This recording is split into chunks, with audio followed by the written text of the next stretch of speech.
C'est notre dossier du jour. Ça fait l'actualité en RDC. Vous le savez, depuis le 7 juillet dernier, rendu public d'ailleurs le lundi 8 juillet 2013, le président Joseph Kabila, en sa double qualité de chef d'État et de commandant suprême de FARDC, avait pris une série d'ordonnances, 12 d'ailleurs au total, qui ont été rendues par les médias publics. Et c'est conformément au plan des réformes de la défense adopté par le Conseil supérieur de la défense en juin dernier, ici en RDC. Dossier vraiment politique, militaire et aussi sensible, mais on en parle ce soir avec vous, Toussaint Tshilombo.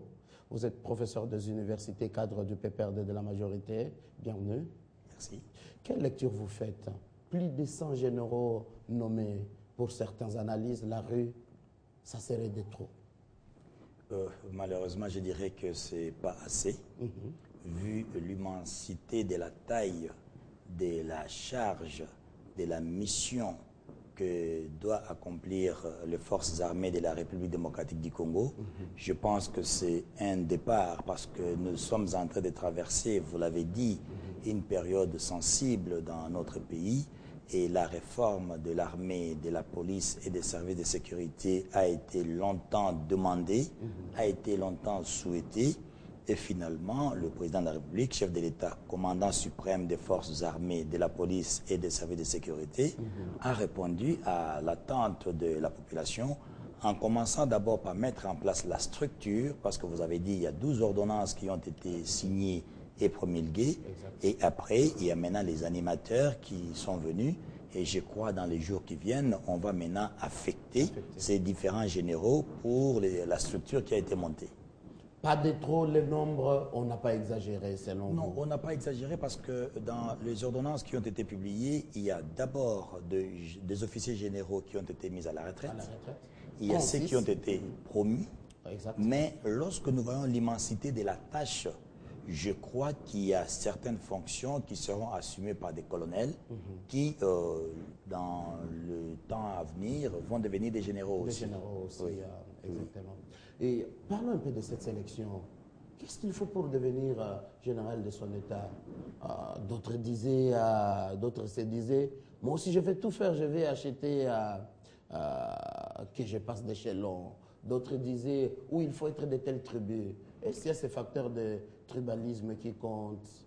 Je crois que nous étions ensemble hier au moment de la cérémonie de reconnaissance de grade. Vous aurez remarqué 3 temps forts. La première des choses, c'est la génération nouvelle qui accède à ces galons rouges, à ces passants rouges, donc ceux qui sont devenus des généraux, parce qu'il y a les anciens, les sages, qui, vu l'âge et peut-être la condition physique, a fait qu'ils puissent quitter l'armée, mais ils ne sont pas partis pour de bon, parce que de temps en temps, on va les solliciter pour des conseils. Nous sommes des traditions bantoues, nous sommes en Afrique, il ne faut pas oublier qu'un village qui n'a pas des anciens, c'est un village qui est perdu. Donc ceux qui sont partis à la retraite ne doivent pas les prendre mal, parce qu'ils ont bénéficié de la nation, ils ont bénéficié de la reconnaissance de la patrie, raison pour laquelle ils sortent honorablement. D'ailleurs, je pense que depuis que nous sommes enfants, vous et moi, c'est la première fois qu'on suive quand même une cérémonie, qu'on mette les gens à la retraite de manière honorable. Donc on entendait seulement dire que depuis un certain moment, les gens de telle province, non. Mais lorsque nous prenons le deuxième temps, vous remarquerez que presque toutes les provinces, je dis bien presque toutes les provinces de la République étaient représentées dans cette mise en place des généraux. Cette question sensible, oui. Les gens ne voulaient pas en parler. Bien avant, il y aurait beaucoup de généraux, d'officiers d'origine Banyamulenge.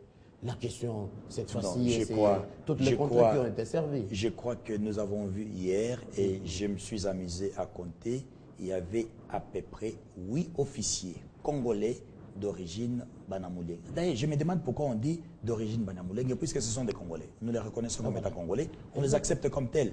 Aujourd'hui, moi, je suis dans une difficulté. Quelquefois, je me demande de quelle province je suis exactement. Il y a des fois, on me dit, vous êtes Kassaïen. Il y a, on me dit, vous êtes Katangé. On vous a vu trop lutter dans la partie Est. Et voilà, curieusement, je suis beaucoup plus dans la partie Est, dans le Nord et le Sud que vous, que dans les Katanga ou au Kasaï. Donc, moi, je suis Congolais. Je me plais à être Congolais. Je suis Quinois, parce que j'ai grandi à Kinshasa. Donc, je pense que la particularité, il est de ceci, il est de cela. Non. Il ne faut pas que lorsque les gens travaillent, lorsque les gens fournissent un effort, on les reconnaît, mais au moment de la récompense, on commence à chercher les origines. À ce moment-là, ça ne marche pas. Exactement. Donc, hier, nous avons eu des officiers congolais. Donc, c'est la première des choses qu'il faut savoir. Il y a des officiers congolais et c'est tout à fait normal. On a vu quelques particularités.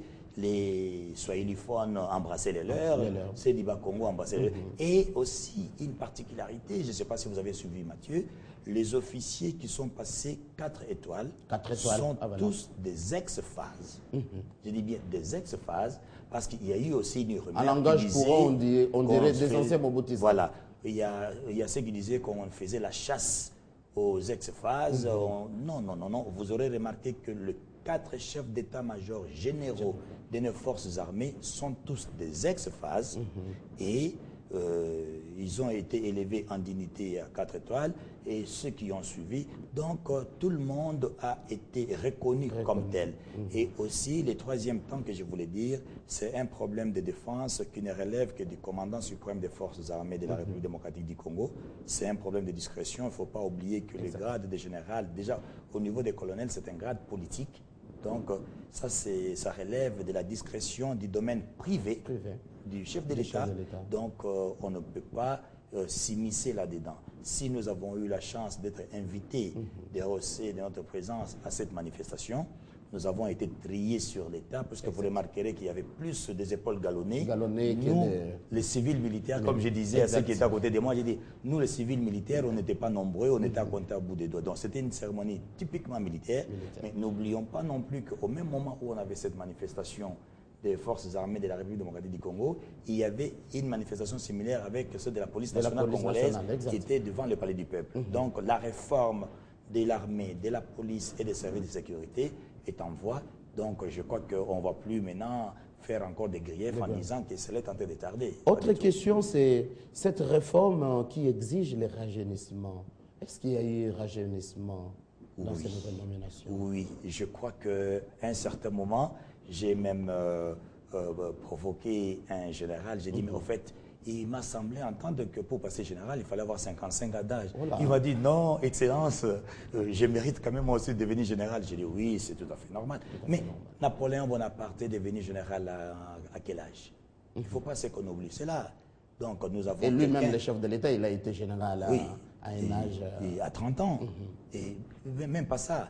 Un autre de ses homonymes célèbres, le maréchal Mobutu est devenu lieutenant général à quel âge? Donc il ne faudrait pas qu'on puisse trop exagérer. Donc ce qui explique qu'il y a eu rajeunissement. On le voit, c'est quelques jeunes en image, mais il y avait d'autres généraux, leur manière de marcher. Non, vous savez, il y a des personnes dont la tête fonctionne encore bien, mais les corps les a trahis.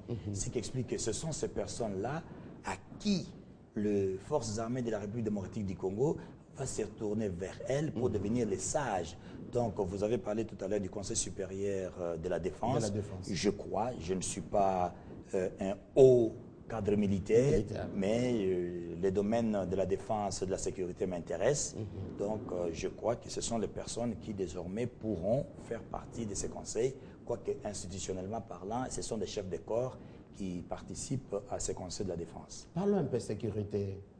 Est-ce la sécurité d'un pays dépend du nombre de généraux que possèdent ces pays? Maintenant qu'on en a assez, est-ce que la population peut se dire la paix, la quiétude, c'est dans pas longtemps? Pas du tout. Lors de mes études en France, parce que j'ai fait les sciences politiques à Paris, on avait une option. Moi, j'avais choisi la stratégie militaire. Donc, j'ai fait une année de l'école militaire de Paris, où on nous a appris que... Ah, vous êtes aussi officier de réserve? Je ne vais pas prétendre à ça. On nous a appris que la force d'une armée, ce sont ces hommes de troupes, mais lorsque ces derniers sont bien commandés. Ce qui explique que le commandement peut être réduit à peu de gens, mais lorsqu'il y a une discipline, lorsqu'il y a de l'ordre, lorsqu'il y a de l'organisation, tout peut se faire. À l'exemple de notre pays, nous traversons cette situation que nous déplorons, que nous regrettons avec ces barbares du M23 soutenus par un pays voisin. D'ailleurs, vous avez, avant que je monte sur ce plateau, avec Mademoiselle Gaëlle Ngalola, vous avez parlé de la situation du Burundi. Vous savez que chaque fois qu'il y a un problème chez nos voisins, nous ouvrons grandement nos portes. Même si on ne le demande pas, mais nous sommes pacifiques, nous accueillons notre terre, c'est une terre hospitalière. Et voilà que la situation que nous connaissons aujourd'hui fait que nous sommes en train de connaître de victoire en victoire ces éléments rebelles. Donc l'armée est en train de reprendre confiance. L'armée est entrée dans la confiance du peuple, particulièrement dans la partie Est.